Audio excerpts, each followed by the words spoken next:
শুভ সকাল। আমি পবন পাল, প্রভাষক, সমাজবিজ্ঞান বিভাগ, কক্সবাজার সিটি কলেজ, কক্সবাজার। আজ কোভিড-19 এর জন্য আমরা সবাই ঘরে অবস্থান করছি, নিজেদেরকে সুরক্ষিত রাখার চেষ্টা করছি। গণপ্রজাতন্ত্রী বাংলাদেশ সরকারের নির্দেশ মোতাবেক বর্তমানে সকল স্কুল কলেজ বন্ধ রয়েছে, কিন্তু শিক্ষার্থীদের শিক্ষা যাতে ব্যাহত না হয় সেজন্য আমাদের অধ্যক্ষ মহোদয় জনাব ক্যাথিং স্যার আমাদের নির্দেশ দিয়েছেন অনলাইনে ক্লাস নেওয়ার। শ্রদ্ধেয় অধ্যক্ষ মহোদয় জনাব ক্যাথিং স্যারের নির্দেশনায় এবং বিভাগীয় প্রধান সমাজবিজ্ঞান বিভাগ জনাব এহসানুল হক হেলালি স্যারের অনুপ্রেরণায় আমি আজ তোমাদের সামনে সমাজবিজ্ঞান দ্বিতীয় পত্রের তৃতীয় অধ্যায় আমার পাঠটাকে উপস্থাপন করব। তৃতীয় অধ্যায় শিরোনাম হচ্ছে প্রত্নতত্ত্বের ভিত্তিতে বাংলাদেশের সমাজ ও সভ্যতা।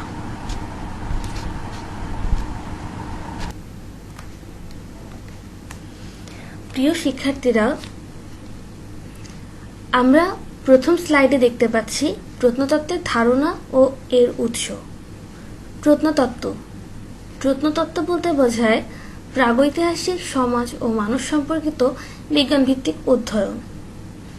প্রত্নতত্ত্বের ইংরেজি প্রতিশব্দ আর্কিওলজি, যা এসেছে গ্রিক শব্দ আর্কিয়াস অর্থাৎ প্রাচীন, লজিয়া অর্থাৎ অধ্যয়ন হতে। তাই শাব্দিক অর্থে বলতে পারি প্রাচীন বা বিলুপ্ত সংস্কৃতির অধ্যয়নই হচ্ছে প্রত্নতত্ত্ব। ইভি টেইলর বলেছেন, archaeology is the study of remains of the past, অর্থাৎ প্রত্নতত্ত্ব হল অতীতের ধ্বংসাবশেষ সম্পর্কিত পাঠ বা গবেষণা। সহজভাবে আমরা কি বলতে পারি? সহজভাবে আমরা বলতে পারি অতীতকালের মানুষের ব্যবহার্য দ্রব্য সামগ্রী, হাতিয়ার, বাসগৃহ ইত্যাদির ধ্বংসাবশেষ, যা পরীক্ষা নিরীক্ষার মাধ্যমে সেকালের সামাজিক জীবনের অধ্যয়ন সম্ভব হয়। প্রত্নতত্ত্বের উৎস। প্রত্নতত্ত্বের প্রধান লক্ষ্য বা উদ্দেশ্য হল প্রাচীনকালের মানুষের ইতিহাস খুঁজে বের করা। উল্লিখিত প্রত্নতত্ত্বের নানাবিধ উৎস হতেই তথ্য সংগ্রহ করা হয়। এখানে আমরা দেখতে পাচ্ছি সাহিত্য উৎস, মৌখিক উৎস, যন্ত্রপাতি, স্থানীয় জ্ঞান, প্রত্নতাত্ত্বিক অনুসিদ্ধান্ত, সরকারি উৎস, পূর্ব জরিপ, প্রত্নতাত্ত্বিক দলিল। যন্ত্রপাতি কি হতে পারে? দেশের বিভিন্ন জাদুঘর কিংবা ব্যক্তিগতভাবে সংগ্রহিত যে কোনো যন্ত্রপাতি হতে পারে। সাহিত্য উৎসে আমরা দেখতে পাই প্রাচীন সাহিত্যের পাশাপাশি জাতীয় ও স্থানীয় ইতিহাস গ্রন্থ। মৌখিক উৎসটা সব থেকে বেশি ইন্টারেস্টিং। এখানে সমাজের অনেক বয়স্ক ব্যক্তির নিকট থেকে শোনা কোন স্থানীয় ইতিহাস, ঐতিহ্য বিষয়ক তথ্যাদি আমরা পেয়ে থাকি। সরকারি উৎসে দেখতে পাই জাদুঘর, গ্রন্থাগার, জাতীয় আর্কাইভ। প্রত্নতাত্ত্বিক দলিল এটি হস্তনির্মিত স্থাপত্য, জৈবিক ও পরিবেশগত যন্ত্রপাতি বা উপাদান এবং সাংস্কৃতিক চিহ্নাদি নিয়ে গঠিত হয়। উপরোক্ত উৎস ছাড়াও আরো অনেক উৎস রয়েছে, যেমন স্থাপত্য, তৈজসপত্র, আসবাবপত্র ইত্যাদি।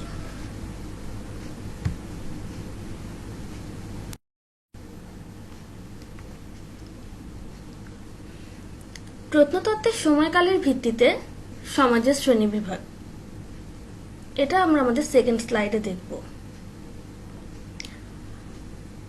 প্রাচীন প্রস্তর যুগ। গ্রিক ভাষায় প্যালিও মানে প্রাচীন এবং লিথোস মানে পাথর, তাই শাব্দিক অর্থে এর বাংলা হয় প্রাচীন প্রস্তর। প্রাচীন প্রস্তর যুগের প্রথম হাতিয়ার সম্ভবত কুড়িয়ে পাওয়া পাথরের নুড়ি। এই সময়ের উল্লেখযোগ্য হাতিয়ার দা বা হাতকুড়াল। পরবর্তীকালে পাথরের বল্লম ব্যবহারের প্রমাণ মিললেও এ যুগের হাতিয়ার অপেক্ষাকৃত ভোঁতা ছিল।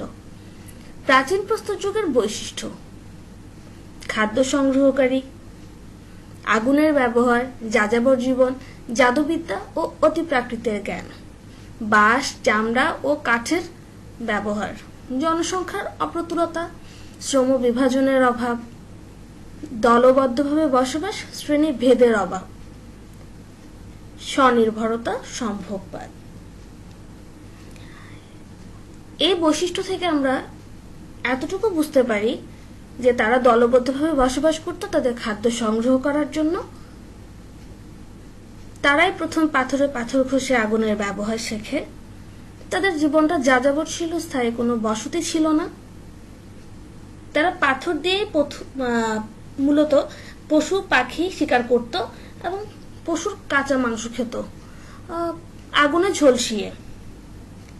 তাদের রন্ধন সামগ্রী হাতল বিশিষ্ট কুঠার, দালান কোটা, তীর ধনুক, চাষযোগ্য শস্য, সবজি, গৃহপালিত পশু কিছুই ছিল না।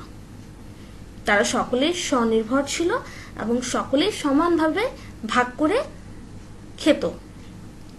তখন সংখ্যাও খুব বেশি ছিল না।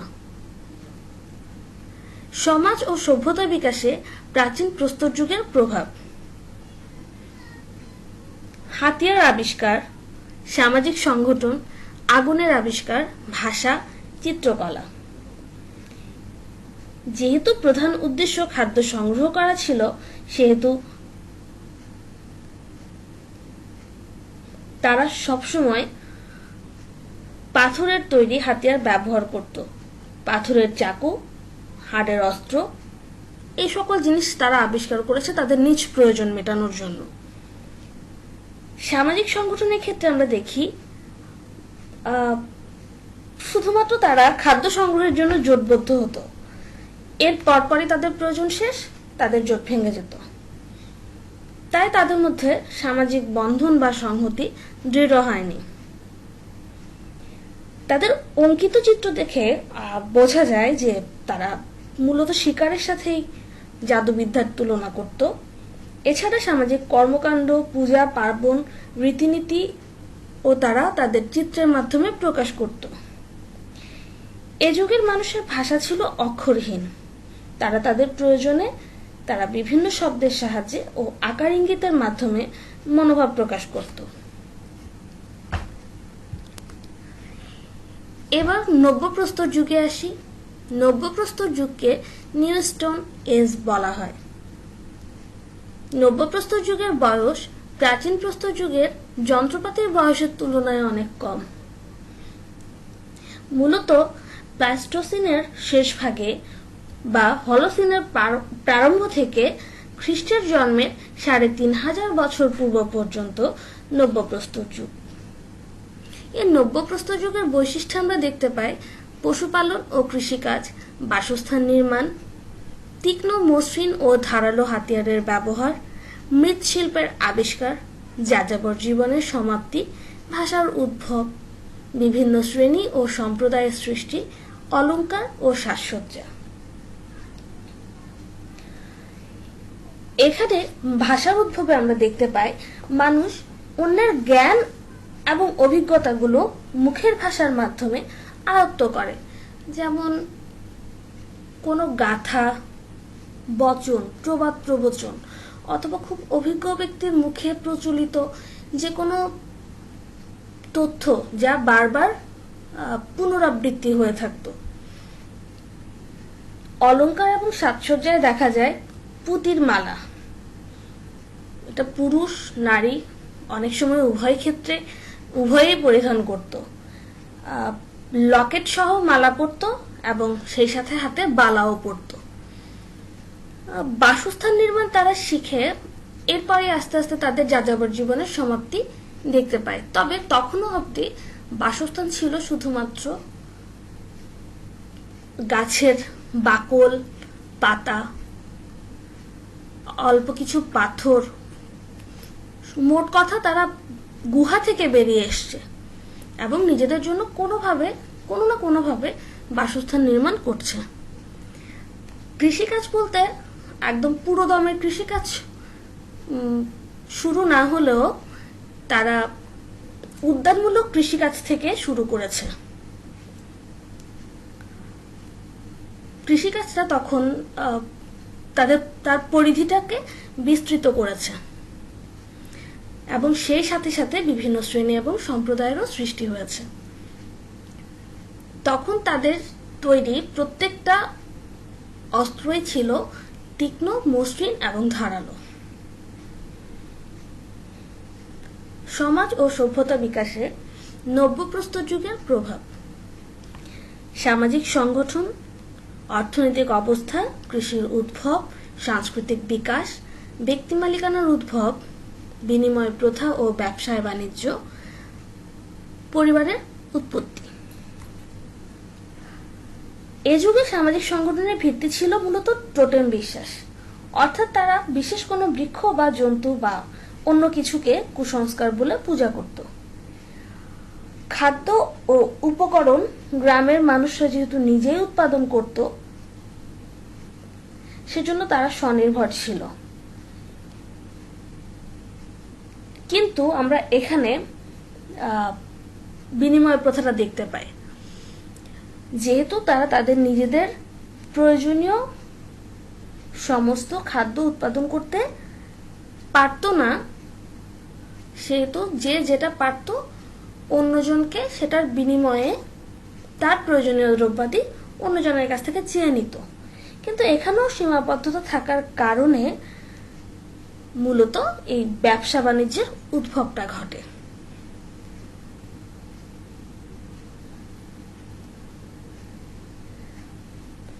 এছাড়া তাদের সাংস্কৃতিক বিকাশে আমরা দেখতে পাই মৃৎশিল্প, ভাস্কর্য, স্থাপত্য, চিত্রকলা। এই সকল ক্ষেত্রে তারা তাদের যথেষ্ট মেধা এবং প্রজ্ঞার স্বাক্ষর দিয়েছে। কৃষির বিকাশের সাথে সাথে যেহেতু অর্থনৈতিক সফলতাও আসে, তাই তাদের মধ্যে পরিবার প্রথার উদ্ভব ঘটে। স্বামী, স্ত্রী ও সন্তান সন্ততি মিলে একটা সুসংহত গোষ্ঠী।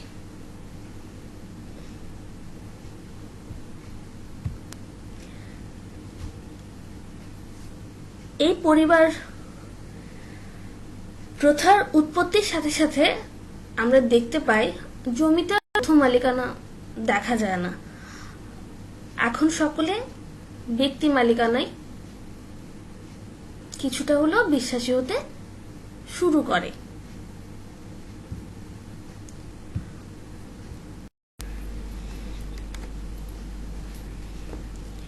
প্রিয় শিক্ষার্থীরা, আমরা এই স্লাইডে দেখতে পাচ্ছি তাম্রযুগ। ইউরোপে তামা ও ব্রোঞ্জের যুগের প্রচলন হয় খ্রিস্টপূর্ব 3000 অব্দে। নব্যপ্রস্তর যুগ ও ব্রোঞ্জ যুগের মাঝামাঝি সময়কালকে বলা হয় তাম্রযুগ। এই তামা প্রথমে প্রাচ্যে ব্যবহার হয়, প্রাচ্যে এর প্রচলন শুরু হয়। খ্রিস্টপূর্ব 4000 অব্দে নিকট প্রাচ্যে আমরা তামার প্রচলন দেখতে পাই। তার ঠিক কিছু পরে তামা ইউরোপে প্রচলিত হয়, অর্থাৎ তামার প্রচলন তখন পাশ্চাত্যে ছড়িয়ে পড়ে। তাম্রযুগের কিছু বৈশিষ্ট্য আমরা দেখতে পাই। তুলনামূলকভাবে কম গুরুত্ব, স্থায়িত্বকাল কয়েকশো বছর, ধাতু হিসেবে প্রথম, দুর্লভ ধাতু, পাথর ও তামার ব্যবহার, যন্ত্রপাতি, অস্ত্রাদি ও গহনাপত্র তৈরির কাঁচামাল। তাহলে আমরা বলতে পারি ইতিহাসে তাম্রযুগের গুরুত্ব তুলনামূলকভাবে কম ছিল। এর স্থায়িত্বকাল কয়েকশো বছরের বেশি ছিল না।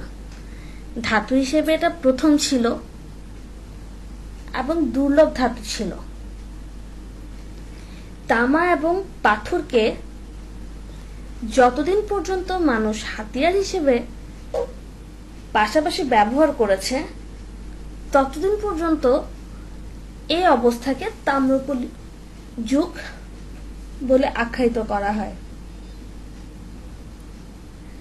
যন্ত্রপাতি, অস্ত্রাদি ও গহনাপত্র তৈরির কাঁচামাল হিসেবেও তামার ব্যবহার দেখতে পাই। ভারত, ইন্দোচীন ও চীনে প্রথমে তাম্র, পরে ব্রোঞ্জ এবং সর্বশেষ লৌহের প্রচলন শুরু হয়। সমাজ ও সভ্যতা বিকাশে তাম্রযুগের প্রভাবটা কি? সমাজ এবং সভ্যতা বিকাশে তাম্রযুগের প্রভাব আমরা দেখতে পাই সামাজিক পরিবর্তন, নতুন পেশা সৃষ্টি, সামাজিক গোষ্ঠী এবং সামাজিক স্তরবিন্যাসের জন্ম। যখনই সামাজিক গোষ্ঠীর উদ্ভব হবে তখন সামাজিক স্তরবিন্যাস তো দেখা দিবেই। পাশাপাশি এই তামার ব্যবসা এবং তামার বস্তু দূরবর্তী স্থানের সংস্কৃতির সাথে যোগাযোগও ঘটিয়ে থাকে।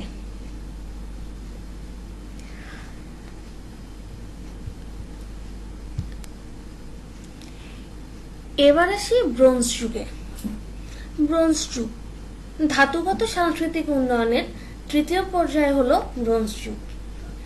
গ্রিক ও চীনে খ্রিস্টপূর্ব 3000 অব্দে, ব্রিটেনে ঘটে খ্রিস্টপূর্ব 1900 অব্দে।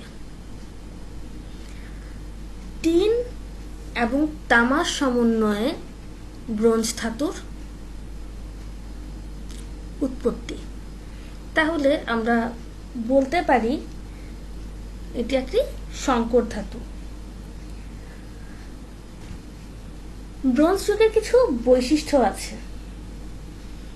সেই বৈশিষ্ট্যসমূহ হল সংকর ধাতু, মুদ্রার প্রচলন, যাযাবর জীবনের সমাপ্তি, চাকার আবিষ্কার, লিপির আবিষ্কার।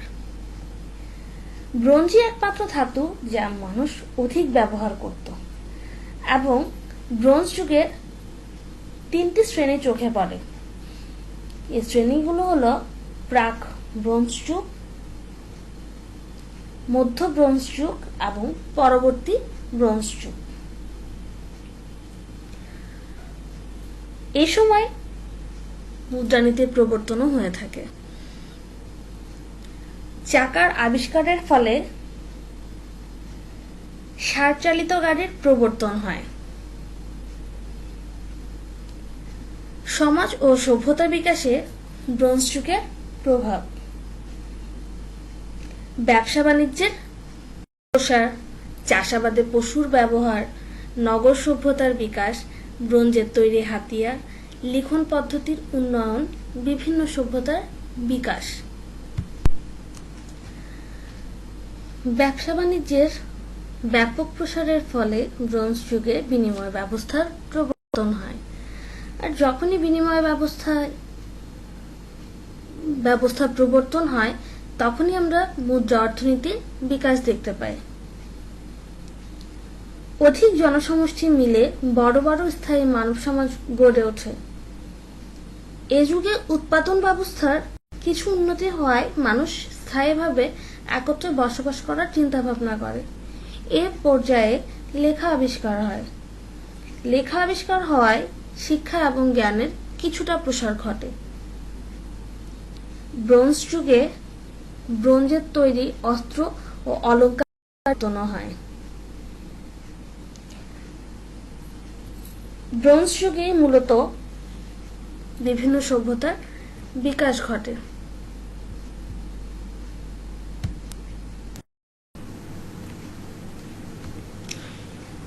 প্রিয় শিক্ষার্থীরা, এই স্লাইডে আমরা দেখতে পাচ্ছি লৌহ যুগ। খ্রিস্টপূর্ব 1500 অব্দে মধ্যপ্রাচ্যে লৌহের ব্যবহার শুরু হয়।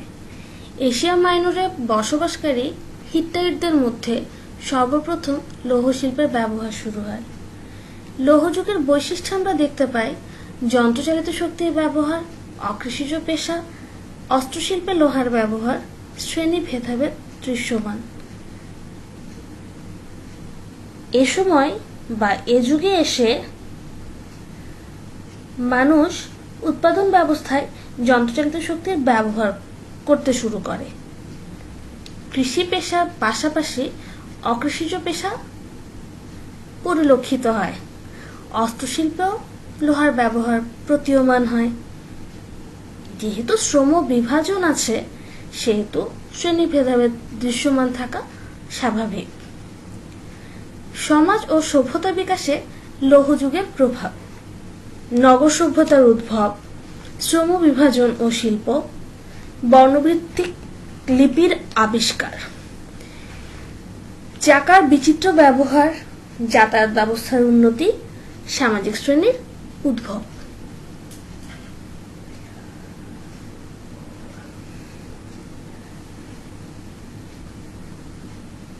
লোহার ব্যবহারের দরুন শ্রম বিভাজন বৃদ্ধি পেল, কৃষক কৃষিকাজ নিয়েই রইল এবং হাতিয়ারের জন্য হাতিয়ার শিল্পে নিয়োজিত শিল্পকর্মীর মুখাপেক্ষী হল।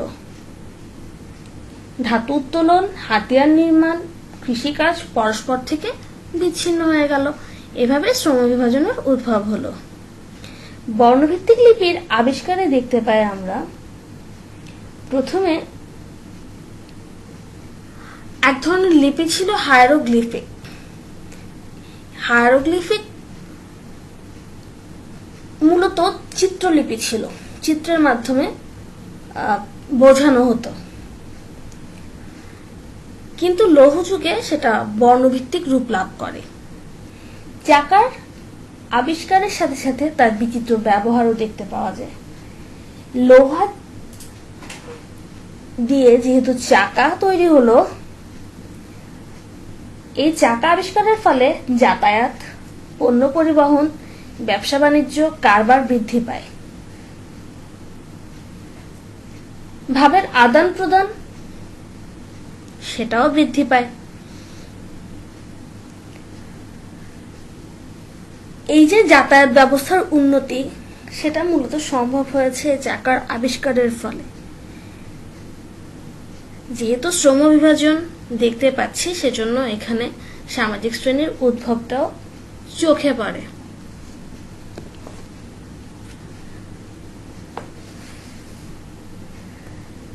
পেশাভিত্তিক সামাজিক শ্রেণীর উদ্ভবের কারণে সামাজিক বৈষম্য এবং শ্রেণীভেদাভেদ ক্রমশ পরিলক্ষিত হয় সমাজে।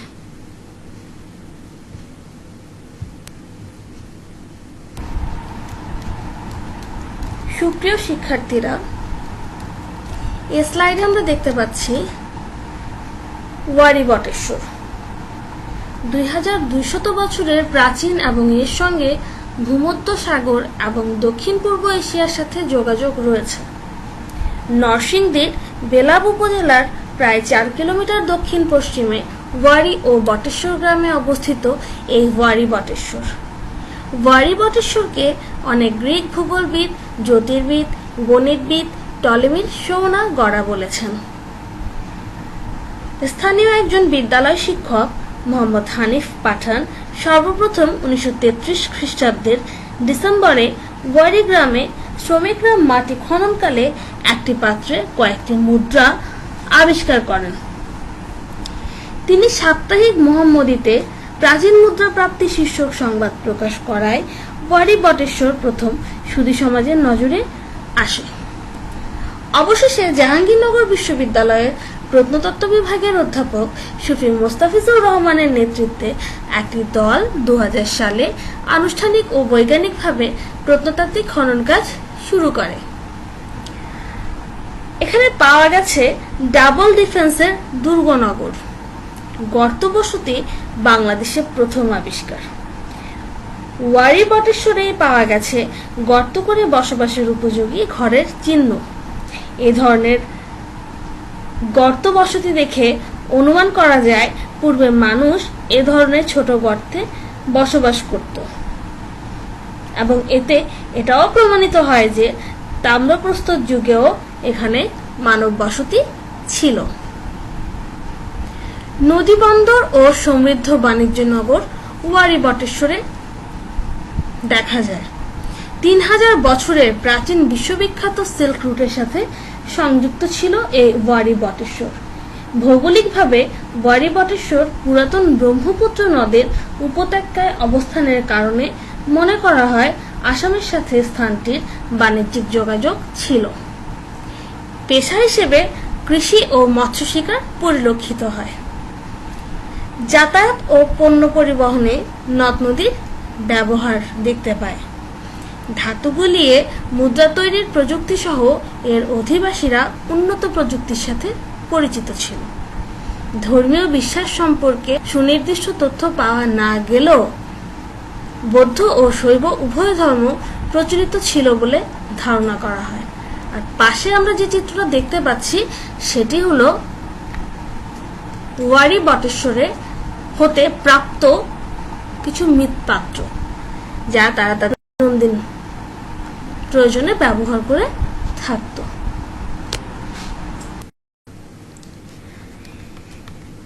এই স্লাইডে আমরা দেখতে পাচ্ছি মহাস্থানগড়। কেউ কি মহাস্থানগড় গিয়েছ? মহাস্থানগড় এর প্রাচীন নাম পুণ্ড্রনগর। বৌদ্ধ ও হিন্দু সভ্যতার ধ্বংসাবশেষ বগুড়ার এই মহাস্থানগড়। এটি বগুড়া জেলা শহর থেকে 12 কিলোমিটার উত্তরে অবস্থিত। এর পূর্ব দিকে করতোয়া নদী প্রবাহিত। খ্রিস্টপূর্ব 3য় থেকে 1500 শতাব্দীর মধ্যে এক সমৃদ্ধশালী জনপদ এখানে গড়ে ওঠে। বৌদ্ধ, গুপ্ত, পাল ছাড়াও আরো কতিপয় হিন্দু সামন্ত রাজবংশের প্রাদেশিক রাজধানী ছিল বগুড়ার এই মহাস্থানগড়। পাশের চিত্রে আমরা মহাস্থানগড়ের একাংশ দেখতে পাচ্ছি। প্রিয় শিক্ষার্থীরা, প্রত্নতাত্ত্বিক ধ্বংসাবশেষের কিছু নিদর্শন আমরা এখানে দেখতে পাই, যেমন বৈরাগীর ভিটা, গোবিন্দ ভিটা, খোদাই, পাথর ভিটা, পরশুরামের প্রাসাদ, পরশুরামের সভাবাটি, শিলাদেবীর ঘাট, গোকুল মেদ, মনির ঘুম। মহাস্থানের সর্বাপেক্ষা আকর্ষণীয় স্থান হচ্ছে গোবিন্দ ভিটা। গোবিন্দ ভিটা বিষ্ণু মন্দির নামে পরিচিত। আবার খোদাই পাথর ভিটা হলো বৌদ্ধ মন্দিরের এক ধ্বংসাবশেষ, যা ছিল পূর্বমুখী। এই মন্দির দেখে অনুমান করা যায় একসময় বৌদ্ধ সমাজ ও সংস্কৃতির যথেষ্ট প্রভাব ছিল। শিলাদেবীর ঘাট, ঘাটটি মহাস্থানগড় থেকে 182 মিটার পূর্বে বৈরাগী ভিটার বিপরীত দিকে অবস্থিত। ইতিহাস থেকে জানা যায় মহাস্থানগড়ের হিন্দু নৃপতি পরশুরামের কন্যা ছিলেন পরমা সুন্দরী। যখন সুলতান বলখি মাহি সরোয়ারের নেতৃত্বে রাজা পরশুরামকে পরাজিত ও নিহত করে দুর্গ দখল করে, তখন শিলাদেবী মুসলমানদের হাতে বন্দী হন। শিলাদেবী আত্মরক্ষার্থে বিজয়ী শাসককে ছুরিকাঘাতে হত্যা করে করতোয়া নদীতে আত্মবিসর্জন দেন। যে স্থানে তিনি নদীতে ঝাঁপ দিয়ে আত্মহত্যা করেন তাই মূলত শিলাদেবীর ঘাট নামে পরিচিত। এবার আমরা দেখতে পাই মহাস্থানগড়ের নানা স্থানের ধ্বংসাবশেষ থেকে 4টি যুগের নিদর্শন। মহাস্থানগড়ের উত্তরের প্রাচীর দুর্গ হতে হিন্দু, বৌদ্ধ ও মুসলমানদের জনবসতির নিদর্শন মেলে। প্রাক মুঘল যুগের স্থাপত্য শিল্পের ইঙ্গিত পাওয়া যায়। এছাড়া প্রাক মুঘল আমলের একটি মসজিদের ধ্বংসাবশেষ, আরব পর্যটক মাহি সরোয়ারের মাজার এবং মসজিদও আছে। এখানকার স্থাপত্য শিল্প ও প্রাচীরের গায়ে জ্যামিতিক নকশার সিঁড়ি, পিরামিড, পদ্মের পাপড়ি প্রভৃতি দেখতে পাওয়া যায়।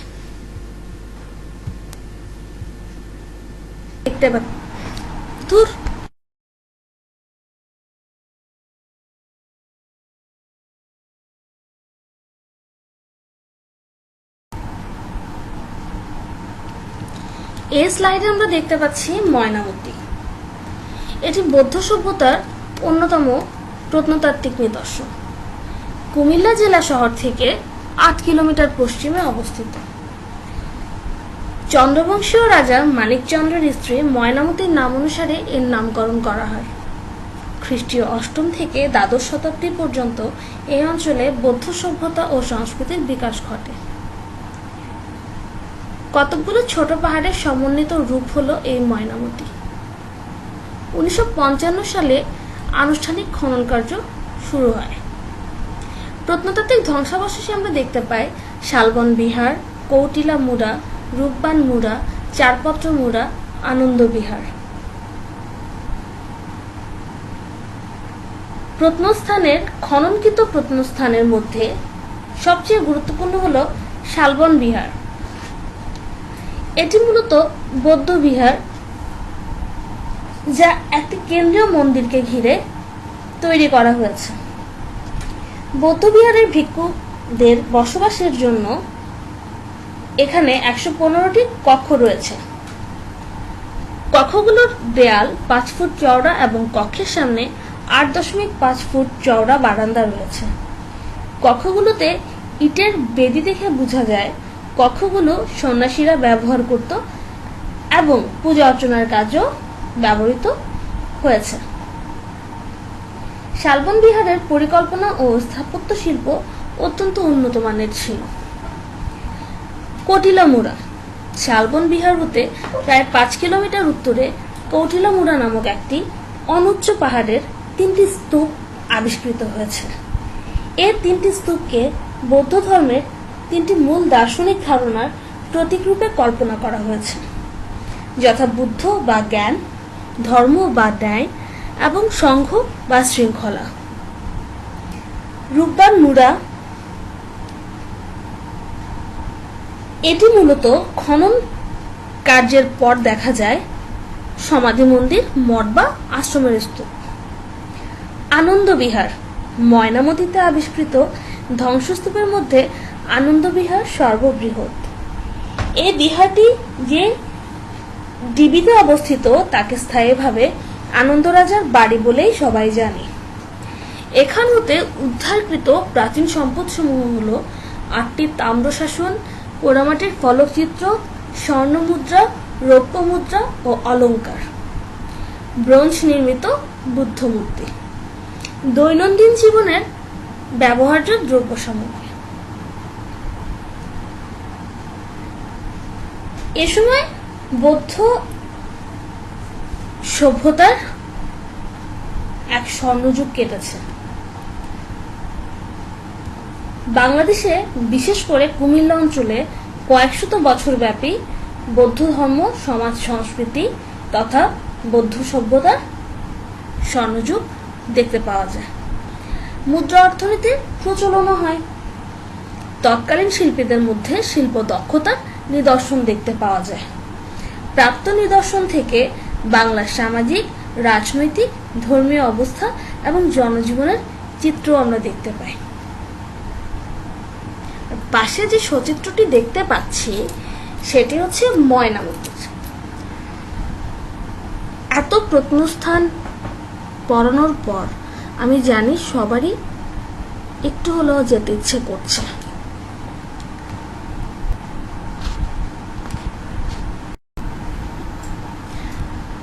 সুপ্রিয় শিক্ষার্থীরা,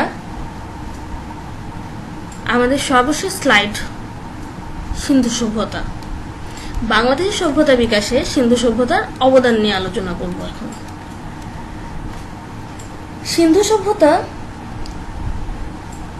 আলোচনা করতে গিয়ে আমরা দেখতে পাই পূর্বে ধারণা করা হতো বা হয়েছিল গ্রিসকে কেন্দ্র করে বিশ্ব সভ্যতার সৃষ্টি, কিন্তু সিন্ধু সভ্যতা আবিষ্কারের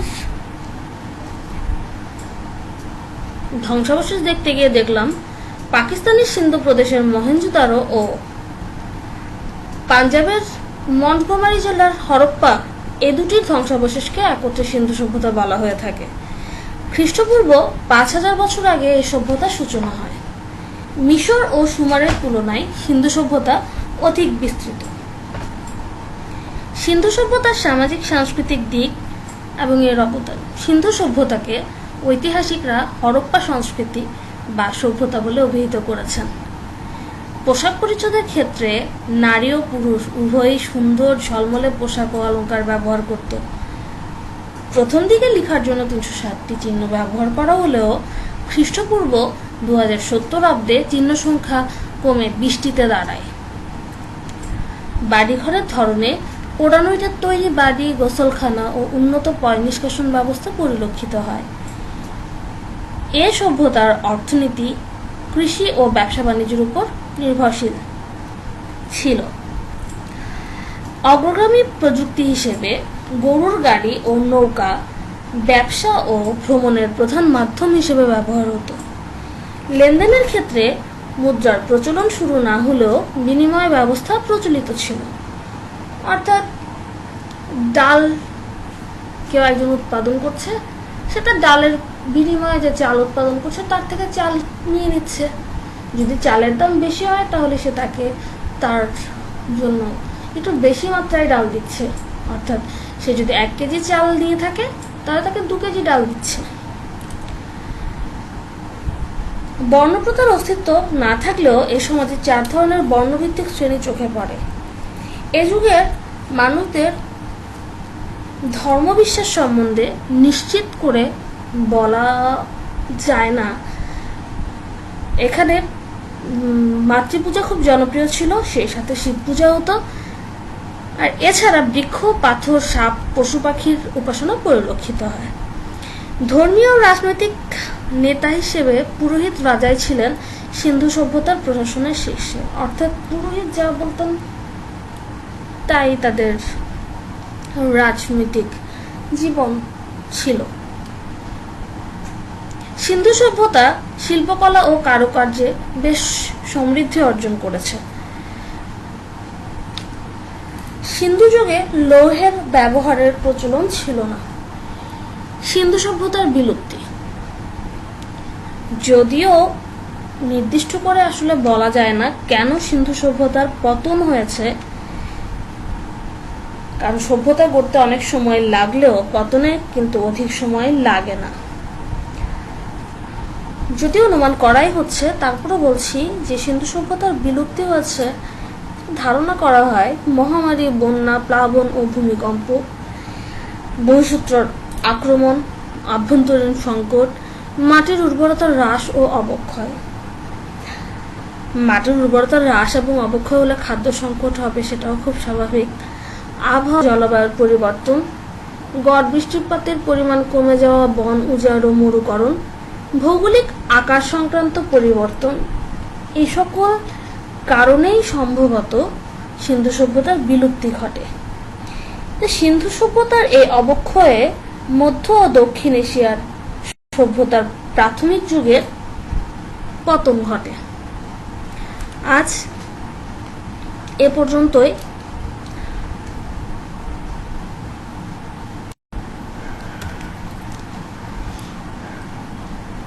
এবার আমার পাঠদান শেষ, হাসি নিয়েই বিদায় দিচ্ছি।